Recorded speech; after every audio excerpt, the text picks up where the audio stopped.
तो माँ class study point का स्वागत है। आज the expansion of the British power, the expansion of the British power. देखिए, जैसा कि हम लोगों ने पहले भी पढ़ा है और शुरू से मीन्स जानते आ रहे हैं कि अंग्रेज आए, ऐसा किए, वैसा किए, ये किए, बहुत सारे युद्ध लड़े गए। हालांकि बात सही है कि सर ये सब अभी पढ़कर होगा क्या।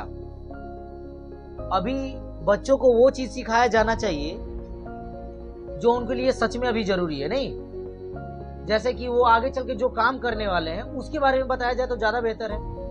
जैसे मीन्स मान लीजिए, जैसे Abhishek wants to be what he wants to join Indian army. तो उनको इंडियन आर्मी अगर ज्वाइन करना है तो उनको क्या सिखाया जाना चाहिए, गन वगैरह के बारे में बताइए। मीन्स ऐसा नहीं कि वो गलत काम कर बैठे, उनको मतलब देश दुनिया के बारे में अच्छे नॉलेज दीजिए कि हाँ ऐसा होता है हमारा देश में, ये जो राज्य हैं यहाँ पर बीएसएफ होते हैं, यहाँ इंडियन आर्मी अपना मीन्स कैंप बैठाती है, बहुत ज़्यादा सीखने को यहाँ मिलता है। लाइक जो जिस चीज़ के लिए ज़रूरी है, इंजीनियर बनना चाहते हैं तो इंजीनियर के लिए क्या क्या ज़रूरी है वो सब चीज़ सिखाया जाना चाहिए बच्चों को। अब बोलिएगा सर अगर बचपन से ये चीज़ सिखाएं तो बच्चे समझेंगे क्यों? उनको तो पहले ये नहीं पता होगा कि ये बताया क्यों जा रहा है। उनको क्या पता इंजीनियर, इंडियन आर्मी, एयरफोर्स क्या है, ऐसा थोड़ी है। लेकिन अगर आप किसी बच्चे को देखते हो बचपन में वो खिलौना लेता है तो गन लेता है, गन धरा दो तो ऐसे ऐसे झूठ मूठ करने लगता है, खिलौना दे दो तो खाना बनाने लग जाएगा झूठ मूठ। नहीं, तो उसका कारण बस क्या होता है, जो जैसा सिखाओगे बच्चों को वो ऐसा ही सीखते हैं। तो अगर आज के डेट में आपको जो सिखाया जाएगा आप वही सीखोगे। तो ये सब सिखाया नहीं जाना चाहिए, लेकिन कोई बात नहीं, हमें ये सीखना इसलिए भी किसी हद तक जरूरी है, ठीक है, ताकि आप अपनी हिस्ट्री को जान सको कि पहले क्या क्या हुआ था और वो अब ना हो। अगर वही गलती हम अगर फिर से दोहराएं तो फिर से वो कंडीशन आ सकती है ना। बस इसी कारणों से हमें ये सब जानकारी रखना जरूरी है। कि जैसे वो लोग क्या करता था कि कोई पावरफुल व्यक्ति निकला, देखा कि अच्छा नीतीश पढ़ने वाले व्यक्ति नहीं है, अनपढ़ है, डरता है, एक बार डराता हूँ और धमकाता हूँ। जब उनको डराया वो डर गए, करते करते करते करते 10 लड़के डर गए। आप सभी को डरा कर अपने अंदर काम करवाने लगा। नहीं, ऐसे करते करते करते करते रेगुलर ये काम चलने लगा और फिर से यही चलने लग जाएगा अभी। तो अगर हम वो चीज जान जाएंगे कि नहीं, अगर इस पर लास्ट में क्या हुआ कि जब ऐसा होता था तो लास्ट में धीरे धीरे कुछ पढ़े लिखे लोग इस चीज में आगे उतरे और लोगों को जागरूक करने लगे। जैसे न्यूज़पेपर वाले, मीडिया, ये सब जो है वो सब लोगों को जागरूक करने लगे। जो तेज लोग थे वो लोगों को बताने लगे कि नहीं ऐसा नहीं करना चाहिए, कुछ भी हो तो एक्शन लीजिए, आवाज उठाइए, हम सब मिलकर काम करते हैं। लोगों में जागरूकता, मोटिवेशन लाया गया, मोटिवेट किया गया। तो धीरे धीरे धीरे लोग जागरूक हुए और उसके प्रति विपक्ष में खड़ा हुए। तो धीरे धीरे क्या हुआ कि वो सेल्फ कॉन्फिडेंस में आए और आजाद हुए और आज की डेट में आराम से रह पा रहे हैं। तो इसीलिए पढ़ना जरूरी है बस। तो अगर पूछ दिया जाए भैया बैटल ऑफ बक्सर क्या था, बैटल ऑफ प्लासी क्या था, तो सर पता नहीं, तो जानिए। अगर वो कंडीशन फिर से अगर आपके पास दोबारा आए तो क्या कीजिएगा? सर उस समय राजा महाराजा तो होते थे तो वो लोग करते थे। अरे आज भी तो जो प्राइम मिनिस्टर वो कर सकता है, ऐसा थोड़ी है। जो हमारा सीएम है वो अगर अभी मान लीजिए कि 50,000 फोर्स लेकर आ जाए, उसके क्या 50,000 फोर्सेज नहीं होंगी हमारे सीएम के पास? आराम से। झारखंड पुलिस तो उसी के लिए है ना, वो आराम से कर सकता है। वो सबको ले आए और बोले कि ठीक है मेरा ऑर्डर है, सभी सब भून दो। तो लोग लाचार क्या करेंगे? बोलेंगे कि तुम भूनेगा कि हम तुमको निकाल दें, है ना। तो वो भी बेचारा डर, क्या कर सकते हैं, मुझे भी तो मेरा घर वाला का पेट चलाना है और मेरा घर वाला तो जैब में रहता है, क्या दिक्कत है क्या?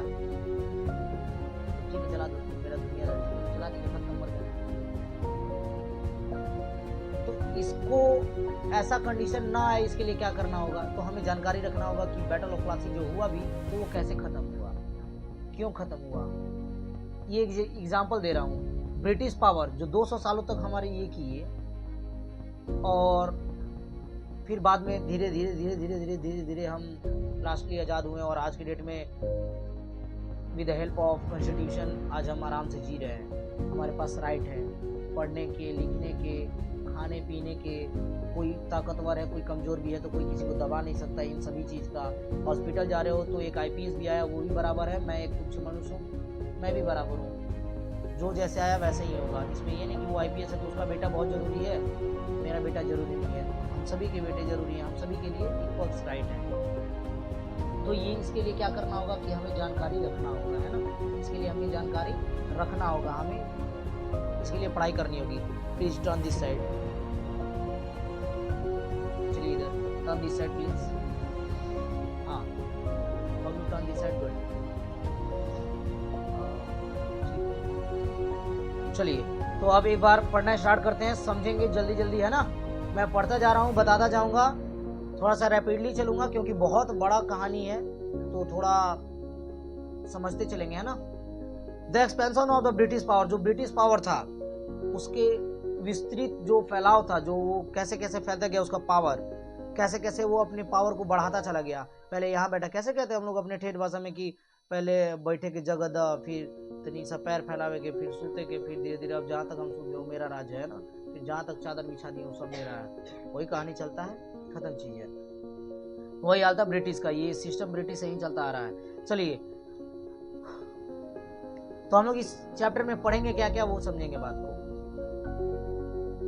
What are you doing man? कोई दिक्कत?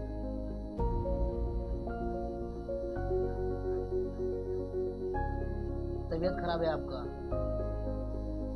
शरीर हवा में उड़ रहा है इनका। अब कब से आंख मिस रहे हैं, पता नहीं इनको क्या हो गया, क्या कुछ हो गया विदाउट। तो तितली क्यों बन के उड़ रहे हो?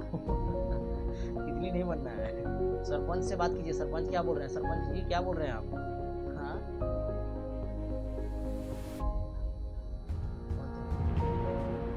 कहते नहीं, कहते क्या नाम था इनका?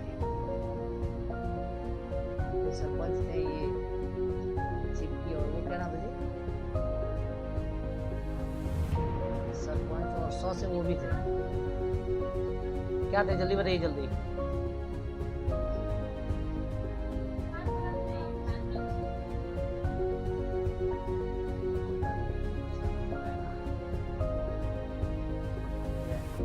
आज से आपका नाम साजिया। ठीक है, साजिया खातून नहीं, आज से आप साजिया। ठीक है, चलिए तो इस चैप्टर में हम लोग सीखेंगे arrival of the east India company, east India company का आगमन।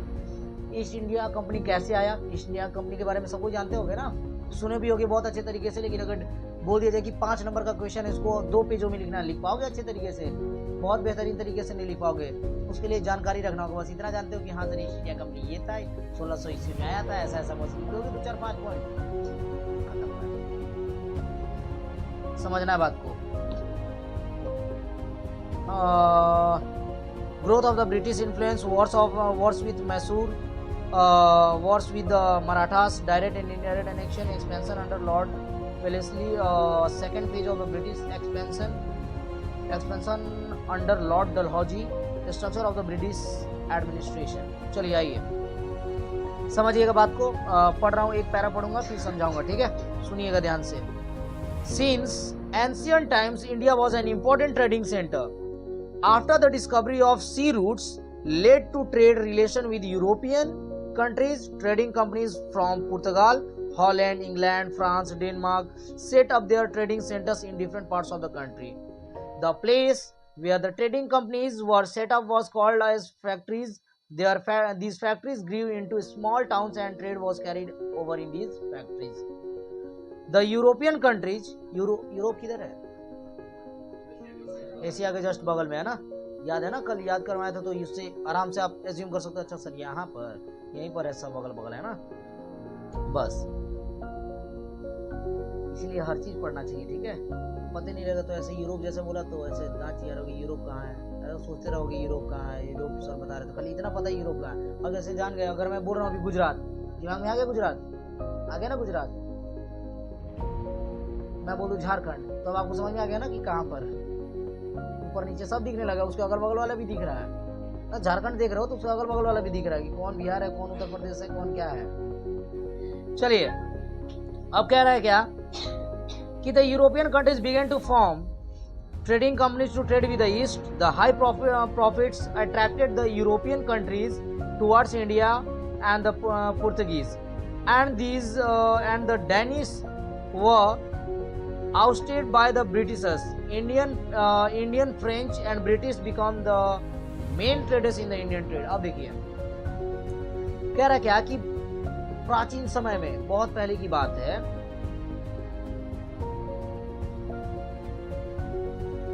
India was an important trading centre. ये जो इंडिया था वो मतलब समझिए तो ट्रेडिंग सेंटर था। ये यहाँ से मतलब माल ले जाना ले आना ये सब बहुत ज़्यादा था। जब ये लोग आए, कोई पहले आता है एक, जब देखा कि यहाँ बहुत ज़्यादा चीज़ है तो फिर वो गया वहाँ 4 आदमी को लेकर आया। फिर जब देखा कि ये 4 आदमी बड़ा होने लगा तो वो जाके राजा को बोल दिया। राजा पता किया, बोला अच्छा ठीक है। तो ये अब वो आया, उसको मार के हटा के अब अपना ये कर लिया कि अब यहाँ से जितना माल जा रहा है, खदान जैसे हुआ, आपको जैसे यहाँ पर सोना मिला, अब आप देख रहे हैं कि 4 लड़का को और ले जाकर डेली वहाँ पर सोना निकलवा रहे हैं। मैं इस एलएच का मतलब मान लीजिए कि बाबू साहब वो ठीक पता चला, ठीक है। तो देख रहा हूँ कि धीरे धीरे आप कार ले लिए, सब चीज़ करते जा रहे हैं, कैसे वही हो रहा है ऐसा। तो फिर मैं आऊँगा आपको देख रहे हैं कि अच्छा पता लगवाएं, जासूस लगवाया तो पता चला कि अच्छा आप ये काम करवा रहे हैं, मार के आपको हटा दिया, मेरा कुछ कर सकते नहीं, हटा दिए, अब हम निकलवा रहे हैं वहाँ से, यही गेम हुआ। ठीक है, ऐसे ही चलता था। तो इंडिया ट्रेडिंग सेंटर था after the discovery of sea routes. जब सी रूट्स भी मिल गए कि यहाँ से यहाँ जा सकता है कोई, जैसे कि आया आज गया, देखा अच्छा ये रास्ता में कोई दिक्कत नहीं है, बाढ़ तूफान कोई दिक्कत वाली बात ज़्यादा नहीं है, आराम से इस एरिया से आदमी आ जा सकता है। जब सी रूट्स भी पता चल गया, सी रूट्स, क्योंकि सी रूट से ही मेन चीज़ जाता था, पहले उतना ये थोड़ी था, तो सी रूट्स के माध्यम से आना जाना मैक्सिमम चलता था। तो जब ये पता चल गया तो लोगों को और ज़्यादा आसान हो गया, माल बड़ा बड़ा ये में डालें, इस देश से उस देश अपना अपना कर रहे हैं। ठीक है, इस ये में कौन कौन आए, तो ट्रेडिंग कंपनी कौन कौन आए, पुर्तगाल, हॉलैंड, इंग्लैंड, फ्रांस और डेनमार्क। ठीक है, कौन कौन आए, Portugal, Holland, England, France and Denmark. और इंग्लैंड यही रह जाता है प्रॉपर तरीके से। The place where the trading companies were called factories. और धीरे धीरे जो ट्रेडिंग कंपनियां है वो क्या करने लगी, बहुत सारी फैक्ट्रीज सेटअप करने लगी। अब जब आने लगी तो अपना लोग लेकर आए, तो उनके पास तो पैसा होता था क्योंकि वो डेवलप्ड कंट्री थी, तो वो धीरे धीरे क्या करने लगे, वो अपने पैसे से फैक्ट्री सेट करने लगे।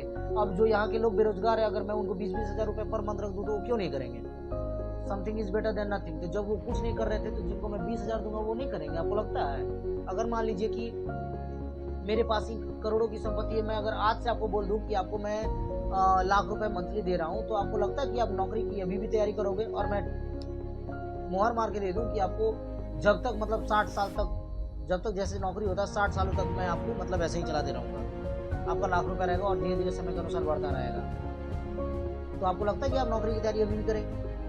भाई जब मैं लाख रुपए कमा रहा हूँ, मैं अपने घर का पालन पोषण कर ले रहा हूँ, बस केवल और केवल आप पढ़ेंगे क्यों, नॉलेज लेने के लिए, ताकि मेरे पास ज्ञान रहे। क्योंकि ज्ञान ही नहीं रहेगा तो पैसे के लेकर करोगे क्या।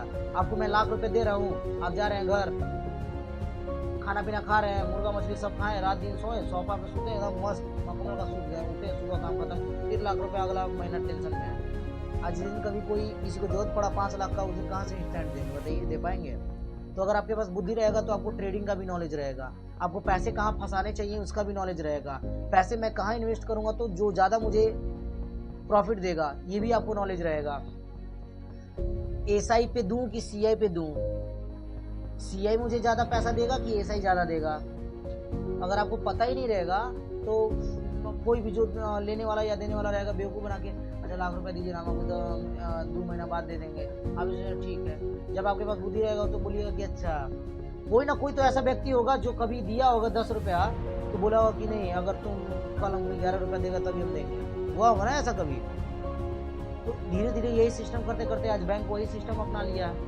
आपको चाहिए पैसा 10,000 और इनके पास हो गया 10,000 ज़्यादा, तो ये आए मेरे पास 5,000 जमा कर दिए, 5,000 वो जमा कर दिए, 10,000 जमा कर दिए, आपको चाहिए था 10,000, हम बोले कि आप 5,000 हमको जमा कर रहे हैं, हम आपको अगला साल 6,000 देंगे, और आपको चाहिए था 10,000, हम बोले 10,000 देंगे लेकिन हम आपसे 15,000 लेंगे।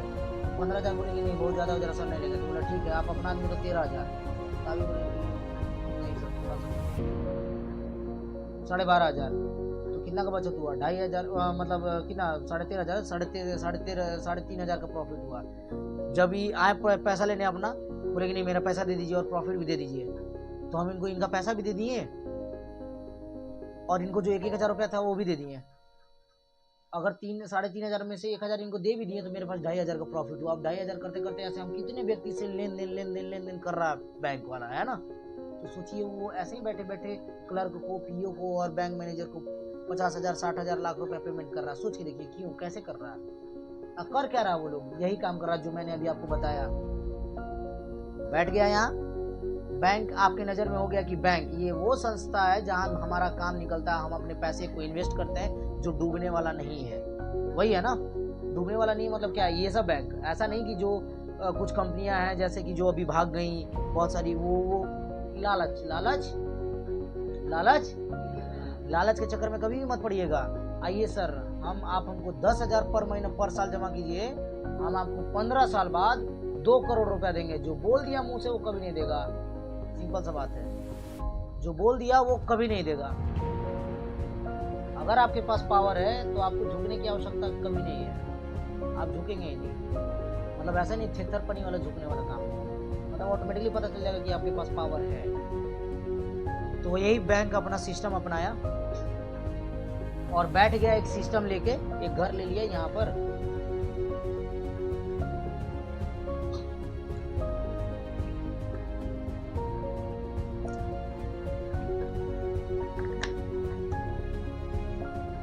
थैंक यू खुशी।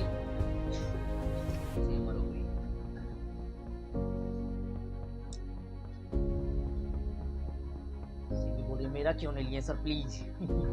ठीक है, सिम्मी। हाँ, सिम्मी मीन्स आप, क्या नाम था आपका, भीष्म पितामह। हाँ, साजिया दी उर्फ जीगर बाबू है, उर्फ जीगर खातून अमर हो गए। चलिए ठीक है, हंसते खेलते पढ़ लीजिए और हर चीज का नॉलेज लीजिए। चलिए, तो समझ रहे हैं ना। सोचिए कितना आप भी चाहे तो ये काम कर सकते हैं, लेकिन हम और आप जैसे युवाओं का आज क्या सोच रह गया है, government job government job government job. सरकारी नौकरी कौन सा बड़ा चीज है। आप साल भर पढ़िए, अभी से मैं किसी बच्चे की बात कर रहा हूँ, आप साल भर मेहनत कीजिए, अगला साल अगर जॉब नहीं लगा तो जो बोलिए सो, जो बोलिए सो की बात कर रहा हूँ, कंफर्म। कोई भी जॉब, किसी जॉब की बात कर रहा हूँ मैं। हाँ, कोई जॉब ऐसा होता है जिसमें बहुत ज्यादा नॉलेज लेना पड़ता है तो उसके लिए कुछ ज्यादा समय लग जाता है, 1.5 साल 2 साल मैक्सिमम, मैक्स की बात कर रहा हूँ। और मिनिमम की बात करोगे तब तो साल भर बहुत है। साल भर में आप ले सकते हो गारंटी, पक्का श्योर। कोई बहुत बड़ा चीज नहीं होता है। ये जो आप लोग 10th क्लास पढ़ रहे हो, सिलेबस है मैथ्स इंग्लिश हिंदी जीके 14 और 15 चैप्टर है, वो कौन सा बड़ा 30 मार्क का चीज है। 15 चैप्टर 30 दिन, 1 महीना का चीज है। साल भर तो बेवकूफ बनाता है वो, साल भर वो बेवकूफ बनाता है कि हाँ भाई करेंगे तभी तो। धीरे धीरे ले जाना ना, 1-1 साल खींचना है मुझे किसी तरह। एक सिस्टमेटिकली लोगों में बन गया है। जैसे आपका बर्थडे 1-1 साल पर मनाया जाता है, सरस्वती पूजा 1-1 साल पे मनाया जाता है, टीचर्स डे 1-1 साल पे मनाया जाता है ना, चिल्ड्रन डे 1-1 साल पे मनाया जाता है। अभी आएगा ना आप लोगों का बर्थडे, सबको 1-1 अलग से केक दे दूंगा मैं, है ना। घर पे काट लेना है ना, 1-1 रुपये वाला केक मैंने देखा है। कोई डाउट? हाँ, तो क्या चाहिए। नहीं, वो बहुत समय अभी। हाँ, कच्चा मैंगो ठीक रहेगा। हाँ ठीक है। हाँ जी, हाँ ठीक है। अब आइए, कहाँ थे। हाँ ठीक है। तो अगर जिस दिन सोच के देखिए ना, अभी रेलवे सुन रहे होंगे कि प्राइवेट कर रहा है, नहीं तो प्राइवेट, अच्छा प्राइवेट क्यों ना करे। सोच के देखिए, मैं किसी के सपोर्ट में नहीं हूँ, किसी गवर्नमेंट के सपोर्ट में मैं नहीं हूँ, मैं एक नॉर्मल बात कर रहा हूँ। प्राइवेट क्यों ना किया जाना चाहिए। सरकारी कर्मचारी को आप देखिए, आपसे बात ढंग से नहीं करेगा, काम सटीक तरीके से करता है सरकारी कर्मचारी। कहीं भी चले जाइए आप, किसी भी दफ्तर में चले जाइए, आपका काम के लिए जो 2 मिनट का काम है वो चेक करके आपको बोल देना ठीक है सर हो जाएगा, कल आपका फॉर्म जमा हो जाएगा। उस काम के लिए वो आपको लाइन में लगा के रखेगा 4 घंटा और बोलेगा कल आइए। आज जबकि काम क्या था, खाली लेके चेक कर लेना था, ठीक है सर हो गया जाइए। बस इस काम के लिए वो आपको 4 दिन दौड़ाएगा। बस फोन चोरी होता है, फोन चोरी होता है, पुलिस चाले तो उस दिन का उसी दिन पता चल जाए, लेकिन बाद में क्यों पता करता है? उसके पास ट्रेसिंग का चीज है भाई, आप कर सकते हो। ठीक है मान लीजिए 1 दिन में नहीं होगा, 1 सप्ताह में होगा, क्यों नहीं 1 सप्ताह में होगा? 1 सप्ताह में क्यों नहीं होगा? और एरिया बांटा गया ना जी कि इस एरिया का ये पुलिस स्टेशन होगा, इस एरिया का ये पुलिस स्टेशन होगा, तो उस एरिया में 1 दिन में कितना बुलाता होगा? 50 को 100 फोन बुलाता होगा। अरे 100 फोन मान लीजिए कि आप 1 महीना में भी नहीं खोल सकते हैं, आप 1 महीना में देने लगे। विश्वास कीजिए कि जनता का आप पे इतना भरोसा हो जाएगा कि आप सोच नहीं सकते हैं, सोच नहीं सकते हैं। लेकिन क्या चल रहा है? मिलेगा सर, अब लिखवा दिए ना FIR चाहिए, अब देखते हैं। FIR क्या, हम किसी के अपोजिशन में थोड़ी लिखवा रहा हूं मैं कि हाँ मैंने लिखवा दिया। वो तो आप लिखवाते हैं कि गुम हो गया, अब सर ढूंढ के दीजिए, थोड़ा सा देखिए किसके पास है नहीं है। अब कब मिलेगा नहीं मिलेगा क्या है, कोई नहीं, भगवान जाने। तो हम और आप जैसे युवाओं को इसके बारे में सोचना होगा। गवर्नमेंट जॉब बहुत बड़ा 30 मार खान चीज नहीं होता। आप लोग पढ़ते नहीं, विश्वास मानिए, ये फर्स्ट अटेम्प्ट में जॉब निकालिएगा, फर्स्ट अटेम्प्ट में बहुत बड़ा 30 मार खान का चीज नहीं है। और समझिए सबसे बड़ा चीज है कि हमारा जो राइट है उसको समझिए। जिस दिन आप समझ गए आपको कोई हरा नहीं सकता, याद रखिए। नौकरी बहुत बड़ा चीज नहीं होता। सोच के देखिए ना, अभी हमारा अभी लागू किया गया ये जो नहीं दिया गया, क्या बोलते उसको, अरे वित्त मंत्रालय के द्वारा पास किया गया ना अभी बजट। सोच के देखिए हमारा हर चीज में आगे। अच्छा सोच के देखिए एक बार, एक फैक्ट बात बता रहा हूं मैं।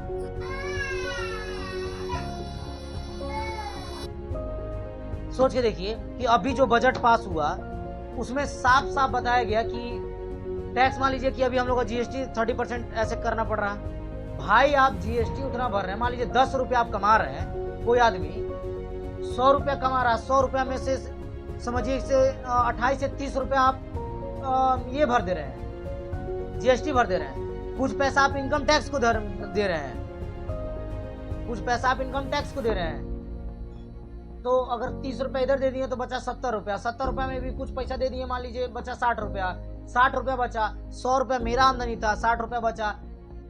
दूध, नमक, चीनी, हर चीज खरीदने गए, उस पर भी लगा रखे हैं आप, उस पर भी लगा रखा है ना आपने, तो मैं उस पर भी दे रहा हूँ। तो उस पर भी मान लीजिए जो सामान खरीदा मैंने 20 का जो था MRP है, तो 20 का 20 मुझे देना पड़ रहा है। सोच के देखिए, पानी बोतल 20 रुपए का आता है और दूध बेचारा 50 रुपए का। शराब बिका रहा है 150 का 150, 200 का 200। MRP फुल MRP 10 रुपया ज्यादा में बिक रहा हो भी, लेकिन दूध का कीमत आज भी 50 रुपया है। तो हम और आप जैसे गरीब आदमी जो है वो कैसे आगे बढ़ेंगे बताइए? इसका जवाबदेही कौन होगा? इसका फुल्ली जवाबदेही कौन होगा? हमको ये बताइए केवल। इसका फुल प्रभाव किस पर पड़ रहा है? आप पर, हम पर। इसका अंबानी और अडानी पर पड़ रहा है क्या? हमारे माननीय श्री नरेंद्र मोदी जी पर पड़ रहा है क्या? हमारे माननीय मुख्यमंत्री पर पड़ रहा है क्या? उनको क्या फर्क पड़ रहा है? लाख रुपए मिल रहे हैं, चल रहा है, आ रहा है, खा रहे पी रहे हैं, डेली शुद्ध दूध मिल रहा है, घी मिल रहा है, रोटी खा रहे हैं, घी में लगा रोटी खा रहे हैं। हमें तो चावल भी नसीब ठीक से नहीं है। राशन दे दिए 2 किलो चावल, 5 किलो चावल दे दिए, तो भाई 5 किलो चावल में आप कितना दिन जी लीजिएगा? एजुकेशन बोल दे रहे हैं कि स्कूल खुल जा रहा है, स्कूल खुल जा रहा है, स्कूल का व्यवस्था देखें आप, कॉपी भी बांट दे रहे हैं, कलम भी बांट दे रहे हैं कि कौन सा किस क्वालिटी का कॉपी दिया जा रहा है, किस क्वालिटी का कलम मिल रहा है, आपको पता है? आप बजट पास कर रहे हो, ठीक है, किस पर प्रभाव पड़ रहा है? आप इधर से दे रहे हो और इधर से ले रहे हो, बुक्का तो बना रहे हो आप, किसको बना रहे हो? इसको समझने के लिए कौन होगा जिम्मेवार? कौन है? हम और आप जैसे लोग हैं ना जी भाई। जब तक हम और आप जैसे लोग एजुकेटेड नहीं होंगे तब तक हम और आप जैसे लोगों को मूर्ख बनाने वाले वो वहां बैठे हुए हैं और बनाते रहेंगे तब तक। इसीलिए हम और आपको जागरूक होना होगा, पढ़ना होगा, एजुकेशन लेना होगा, और लेंगे तभी एक दूसरे को समझा पाएंगे कि भाई सुमित देखिए ये चीज गलत है, सरकार हमारे साथ क्या कर रही है समझिए। आंख पर पट्टी बांध के नहीं रखिए कि बीजेपी बीजेपी, कांग्रेस कांग्रेस, आम आदमी पार्टी आम आदमी पार्टी। क्या फायदा? खाना देगी क्या जीवन भर? आपको चला रही है क्या? अभी आपको अगर कोई दिक्कत होता है तो हॉस्पिटल भी ले जाइएगा तो नंबर लगाना होगा। बहुत सारा चीज मुहैया कराया जा रहा है, लाइट बिजली फ्री देंगे, आप हमें वोट दीजिए, हमारी सरकार वापस आएगी तो हम आपको बिजली देंगे, पानी देंगे, रोड बनवा देंगे। ठीक है, आप ये चीज देंगे, ये क्यों नहीं बता रहे हैं कि हम आपको रोजगार देंगे? कब से आप नहीं सुन रहे रोजगार मिल रहा है? अब आप जब आ जा रहे हैं मार्केट में, शासन में आ जा रहे हैं, शासन में आ जा रहे हैं, राजशाही बन जा रहे हैं, जब आपको शासन मिल जा रहा है, सीएम का कुर्सी मिल जा रहा है, पीएम का कुर्सी मिल जा रहा है, सब मिल जा रहा है, तब फिर आप क्या कर रहे हैं कि हम तो देश को बढ़ावा दे रहे हैं, हम तो देश के इकोनॉमिकल कंडीशन को ठीक करना चाहते हैं, हम तो देश को विकसित करना चाहते हैं। समझ रहे हैं? हम और आप जैसे, ये नहीं कि लड़कियां, क्या लड़कियां नहीं सोच सकती हैं? क्यों नहीं? क्या लड़कियां नहीं जा सकती हैं? क्या लड़कियां आवाज नहीं उठा सकती हैं? क्या लड़कियां नहीं पढ़ सकती हैं? क्या नहीं कर सकती? हर काम लड़कियां कर सकती है, हर काम लड़के भी कर सकते हैं, बस उसके लिए जागरूक होना होगा। जागरूक होइएगा तभी कुछ कर पाइएगा, नहीं तो ये 10th और 12th कंप्लीट करने से कुछ होने वाला नहीं है। 10th 12th डिग्री लेकर क्या कर लोगे बताइए? तो क्या जो हमारे अभिमाननीय श्री नरेंद्र मोदी जी हैं वो क्या 10th और 12th के टॉपर रहे हैं क्या? हमारे जो झारखंड के मुख्यमंत्री माननीय श्री हेमंत सोरेन जी जो है वो क्या टॉपर रहे हैं क्या? कभी अपने जमाने के टॉपर रहे हैं 10th 12th के? जाके पता कीजिए। तो फिर हम और आप जैसे लोग क्यों नहीं आगे बढ़ सकते हैं? तो वो मोटिवेशन होना जरूरी है, आपका माइंड सेट होना जरूरी है। सबसे बड़ा बात ये है, माइंड सेट होना चाहिए आपका कि what I have to do for my future. और यही नहीं, हमें दूसरों को भी ये बताना होगा कि आप भी समझो। और क्यों नहीं समझोगे ये बताइए मुझे आप। और हर घर में एक व्यक्ति होता है जो अपने घर का यहां तक ले जाता है नैया को, और वो समझिए कि आप हो कि कौन है, और हमको ही करना है वो चीज। आपको माइंड में सेट रखना है, यस, बस करना है तो करना है। और उसके लिए एजुकेशन जरूरी है। हम और आप जैसे लोग न्यूज नहीं देख रहे हैं। क्यों नहीं देख रहे हैं भाई? बजट पास करने वाले कर दे रहे हैं, कुछ भी बोल के निकल जा रहे हैं, और आप और हम केवल और केवल जाकर क्या कर रहे हैं? एसएससी, रेलवे, बैंकिंग, क्या कर रहे हैं? बस बुक खरीद ले रहे हैं, सेट मार रहे हैं, रट रहे हैं, बस खत्म। एसएससी का फॉर्म आ गया, भरना है। नेवी का फॉर्म आ गया, एयरफोर्स आ गया, आर्मी आ गया, भरना है, बस खत्म कहानी। 10th का एग्जाम दे रहे हैं, पास होना है, खत्म कहानी। पास होने के लिए पास कौन नहीं होता है? आप जीवन के लिए क्या सीख रहे हैं ये बताइए मुझे। आगे चल के वही सरकार दबाएगा, फिर आप बोलिएगा नहीं कांग्रेस ठीक नहीं है, बीजेपी ठीक, बीजेपी ठीक नहीं, कांग्रेस ठीक। कोई किसी का नहीं होता है, सिंपल सा बात है ना? आप भी बन जाओगे, उस जगह पर चले जाओगे तो वही काम करोगे।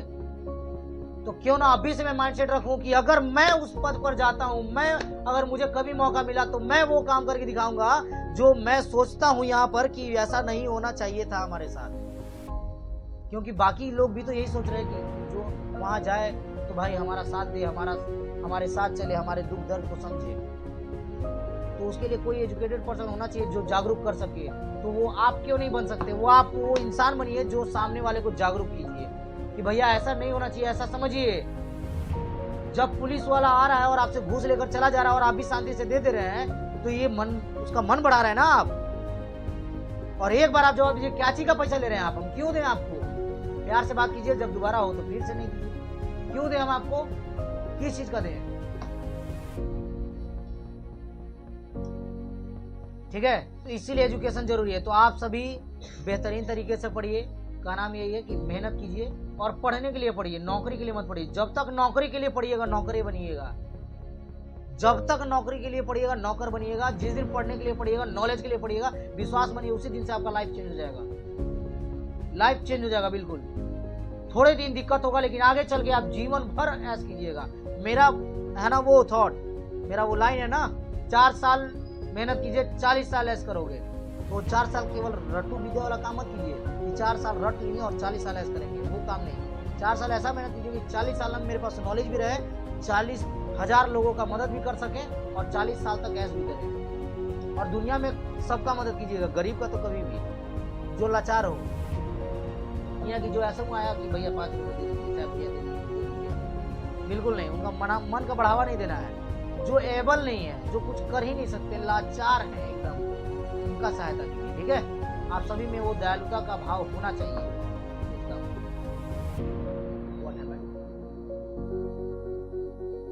ओके, तो अब हम लोग आते हैं फिर से ब्रिटिश पावर पे, the expansion of the British power. ऐसे ही मतलब जैसे जैसे अभी हम लोगों ने सीखा, चलिए कोई बात नहीं, अच्छा नॉलेज सीख रहे थे। Arrival of the east India company, अब ईस्ट इंडिया कंपनी कैसे आया, इसका पहुंचना, इसका ये पहुंचा और क्या क्या रंग अपना गुल खिला रहा है, देखते रहिए। मैं हिंदी समझाऊं, केवल वही नहीं सुनना है, जो मैं इंग्लिश में भी बता रहा हूँ वो भी समझना है। अगर वो समझ में आ जा रही है मुझे कि सर आप जब इंग्लिश पढ़ रहे हो तो वो मैं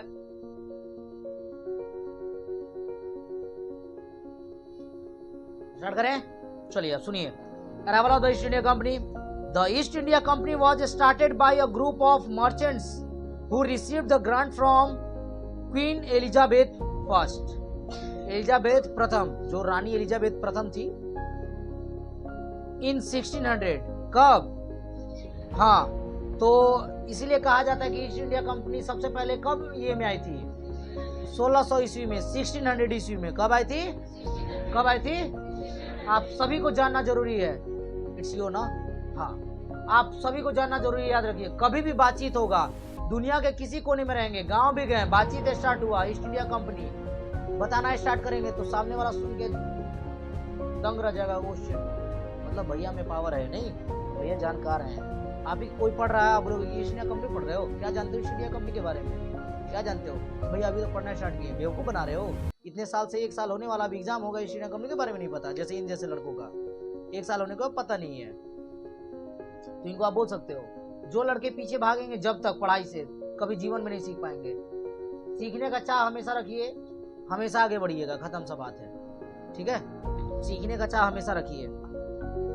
the east India company was started by a group of merchants, merchants के एक ग्रुप के साथ स्टार्ट किया था, who received the grant from queen Elizabeth first, जो किससे परमिशन लिया था पहले? क्वीन एलिजाबेथ प्रथम, जो पहली मतलब जो प्रथम थी, जिसका नाम एलिजाबेथ था, एलिजाबेथ फर्स्ट। और कब किया गया था? The main idea was to carry trade in the east, और इसका मेन आइडिया क्या था? ईस्ट में ट्रेडिंग करना। ईस्ट कौन? East, west, north, south. East इधर इस एरिया में है ना, इस एरिया में, without. It was a private company run by a board of directors. The company set up by a trading depot known as a factory in Surat. तो the company set up trading depot known as a factory in Surat. सबसे पहले लोग कहाँ factory establish किए? सूरत में। सूरत कहाँ है? गुजरात में, इस साइड, यहाँ पर है ना गुजरात, यहाँ पर सबसे पहले कंपनी कहाँ एस्टेब्लिश किए? सूरत में। कहाँ पर? कहाँ पर? कौन एस्टेब्लिश किया? कौन किया? कौन किया?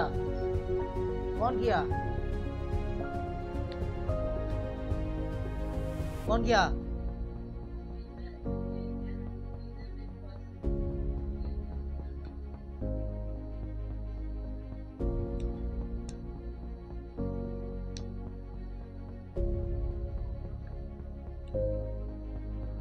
हाँ, जो ब्रिटिश के प्रथम जो क्वीन उस समय, ब्रिटिश का ये जो थी क्वीन एलिजाबेथ, वो मर्चेंट्स के ग्रुप के साथ वहां सबसे पहले कहाँ एस्टेब्लिश की? सूरत में कंपनी एस्टेब्लिश की। The company then sought permission from the Mughal empire Jahangir to set up a factory in all parts of the empire. और उन्होंने परमिशन लिया मुगल, अच्छा मुगल एम्पायर से। मुगल एम्पायर था ना उस समय, और तो उस समय का मुगल एम्पायर कौन था? जहांगीर। कौन था मुगल एम्पायर? जहांगीर। कौन था? अच्छे से समझिएगा, आपको खासकर बता रहा हूँ, अगर समझ लिए इंटरेस्ट के साथ, मतलब ये मत समझिए मेरा चैप्टर है, ये समझिए कि जो सर बता रहे हैं, सर क्या बता रहे थे ईस्ट इंडिया कंपनी के बारे में। ईस्ट इंडिया कंपनी क्या था? कौन? तो अच्छा ये ब्रिटिश का था, तो ब्रिटिश का उस समय कौन थी क्वीन? तो एलिजाबेथ प्रथम। अच्छा ये कब मार्केट में आई थी? तो 1600 में आई थी, ठीक है, तो एस्टैब्लिश की उस समय। और सबसे पहले की कहाँ? तो सूरत में की थी। अच्छा, सूरत में की थी, और सबसे परमिशन किससे ये करके? तो मुगल एम्पायर। तो उस समय का मुगल एम्पायर कौन था? जहांगीर था, क्योंकि मुगल एम्पायर बहुत लंबा चलता आ रहा था ना, बाबर, हुमायूं, अकबर, जहांगीर, शाहजहां, औरंगजेब, ये सब चलता आ रहा था बार बार, तो वो लोग का समय काल बहुत चलता आ रहा था। एक बार पढ़ा रहा था ना बाबर, हुमायूं, अकबर, जहांगीर के बारे में बता रहा था सारा। गुड, बस बात वही है। जिस चीज, अगर आपको किसी चीज में इंटरेस्ट नहीं है, समझिए कि बेसिक आपका कंप्लीट नहीं है। बेसिक जिस बच्चे का कंप्लीट है किसी भी चीज में, अगर आपको मैथ में इंटरेस्ट आ रहा है, समझिए बेसिक कंप्लीट करवाया जा चुका है, बेसिक आपका कंप्लीट है। आपको हिस्ट्री में इंटरेस्ट नहीं है, मतलब समझिए हिस्ट्री आपका बेसिक कंप्लीट नहीं है। जिस दिन आपको मतलब समझ में आने लगा, तो समझिए कि अगर मतलब मेरा बेसिक अच्छा हो गया है, तभी अब मुझे अच्छा हर चीज समझ में आने लगा है। और बस केवल आप मेरी आंखों पर देख रहे हैं, मैं आपकी आंखों पर देख रहा हूँ, मैं बोल रहा हूँ, आप सुन रहे हैं, मेरी होंठ को देख रहे हैं, बस खत्म। अगर समझ रहे हैं तो बढ़िया, नहीं समझ रहे हैं तो बस यही सिलसिला चलता रहेगा, खत्म हो जाएगा कहानी। Thus, Jahangir granted them permission to trade in territories at Surat in Gujarat. और जब उनसे परमिशन लिया गया, किनसे परमिशन लिया गया?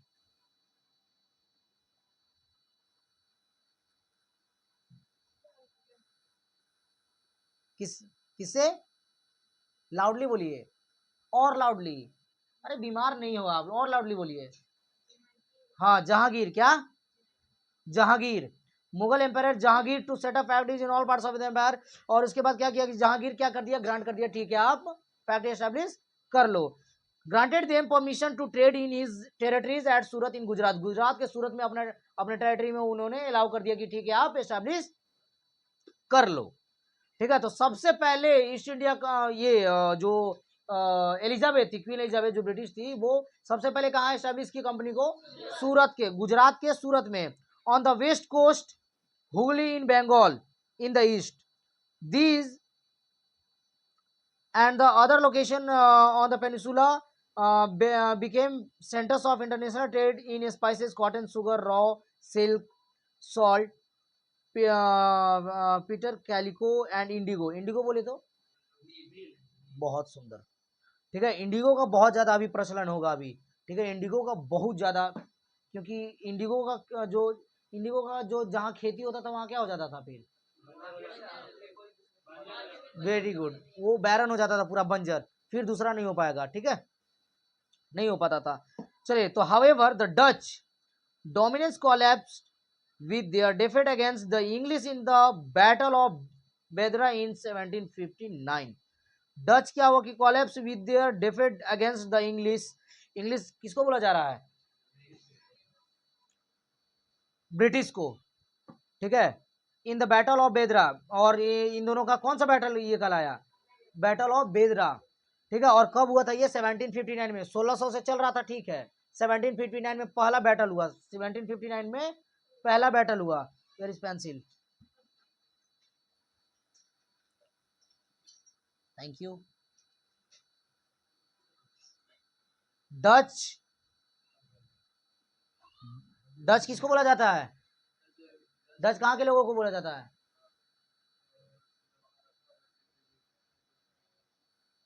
हाँ,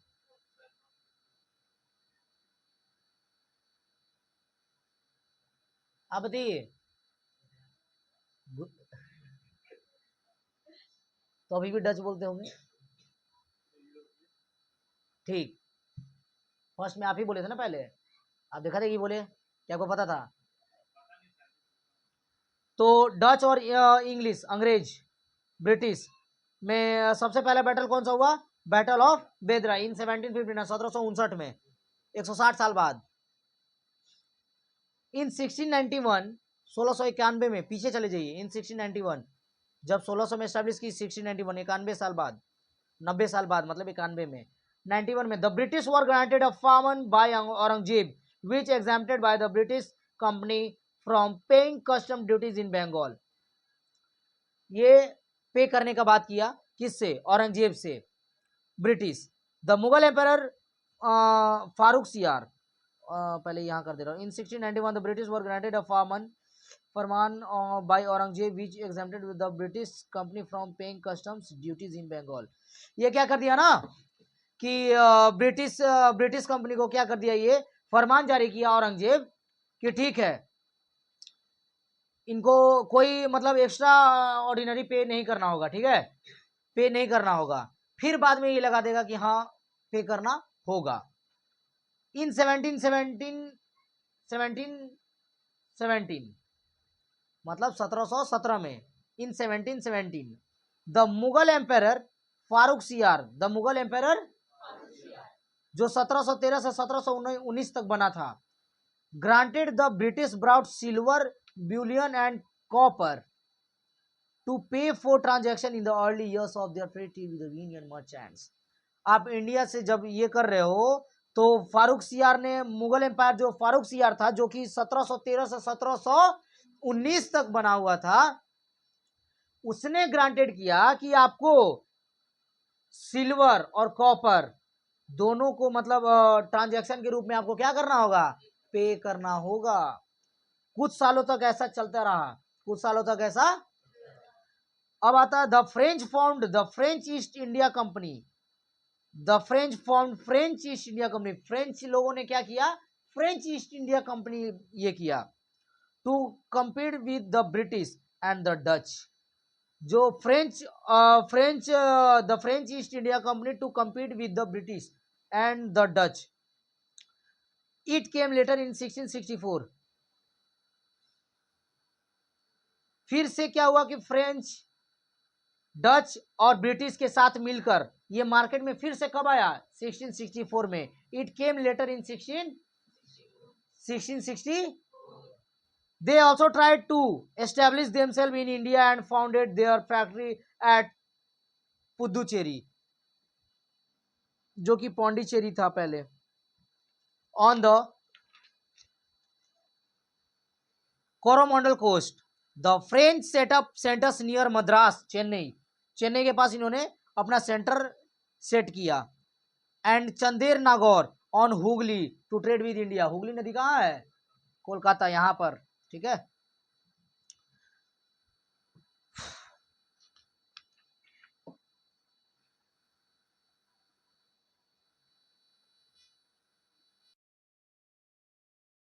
trade rivalry, the struggle for monopoly of trade with India eventually led to the conversion of India into a colony under three heads. Era of mercantilism, जो 1757 से 1813 तक था। एरा ऑफ फ्री ट्रेड, जो 1813 से 1858 तक चला। And era of foreign investment including international competition for colonies. इस stage was related to distinct exploitation surplus. The another development is turn trade with the era of industrial capital in India became the subordinate of Britain as the countries unequal during this period. नहीं, the British in Bengal after death of Aurangzeb. समझिएगा एक बार, बंगाल में British कैसे enter किया, बात समझिएगा उसका। You have to go, okay. After death of Aurangzeb, Aurangzeb जब उस समय लागू कर दिया था ना कि देना होगा, अब आपको पे करना होगा, तो after death of Aurangzeb the Mughal empire became weak. Mughal empire जैसे ही औरंगजेब मरा, मुगल एम्पायर क्या हो गया, वीक हो गया। Even as the Carnatic wars were going on the English East India company was keen on annexing Bengal. ये लोग ईस्ट इंडिया, जो इंग्लिश अंग्रेज ईस्ट इंडिया कंपनी जो था, ये पूरा खुश हुए, बहुत उत्सुक हुए कि यस अब तो हो गया, अब अपने हमारा ना जल्दी जितना अच्छे से तरीके से एस्टैब्लिश कर लेना वो ज्यादा बेहतर होगा। One of the richest and most fertile provinces, the company had flourishing trade in the Bengal because it enjoyed the privilege of importing and exporting goods without paying taxes, the right granted to them in 1717 by Farooq सियार। तो जैसे ही वो मरा, कौन मरा,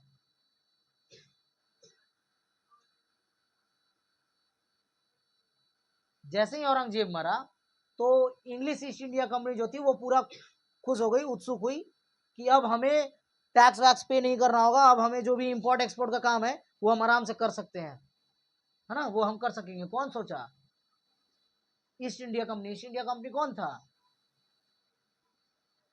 British लोग। किसके द्वारा एस्टेब्लिश किया गया था, उस समय की रानी राजा कौन था, क्वीन एलिजाबेथ, एजिलाबेथ, बोकारो जिलाबेथ, हाँ, एलिजाबेथ क्या, हाँ एलिजाबेथ, ठीक है। तो एलिजाबेथ क्या की हाँ, तो अब क्या हुआ कि ये लोग पूरा खुश हुए और ये लोग मतलब बिना टैक्स पे नहीं करना होगा, ये लोग काम करने लगे। लेकिन बाद में 1717, जो अभी कुछ देर पहले बताया मैंने कि फारूक सियार के द्वारा वो शासनकाल में आया और उसने फिर से ये कर दिया, the Mughal empire under the Bengal nawab. अब जो मुगल एम्पायर था वो किसके अंडर में आ गया, the company was not allowed to misuse this right. Under the Bengal Nawab, the company was not allowed to misuse the right. Matters came to a head when the young, hasty and unexperienced Siraj ud-Daulah became the Nawab in 1756. Wow.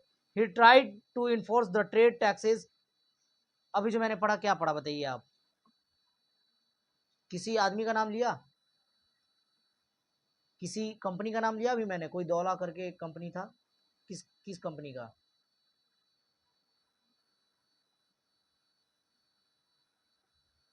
Battle of Daula. हम्म।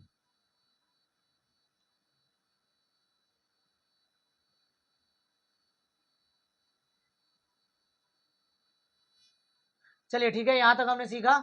अब इससे आगे next class में पढ़ेंगे, क्योंकि अगर एक ही दिन में सारा मीन्स अगर कंप्लीट करा देता हूँ तो दिमाग फिर हैंग कर जाएगा, तो ज़्यादा बर्डन नहीं लेना है। जहाँ तक मैंने पढ़ाया वहाँ तक अच्छे तरीके से नोट डाउन करके एक एक नोट्स बनाने हैं, नोट्स बनाकर जो आपने सीखा वो अपने कॉपी में लिखकर और उसको याद कर लेना है, ठीक है। चलिए नेक्स्ट क्लास में मिलते हैं पार्ट 2 के साथ, नेक्स्ट क्लास में नेक्स्ट वीडियो के साथ। चलिए जय हिंद।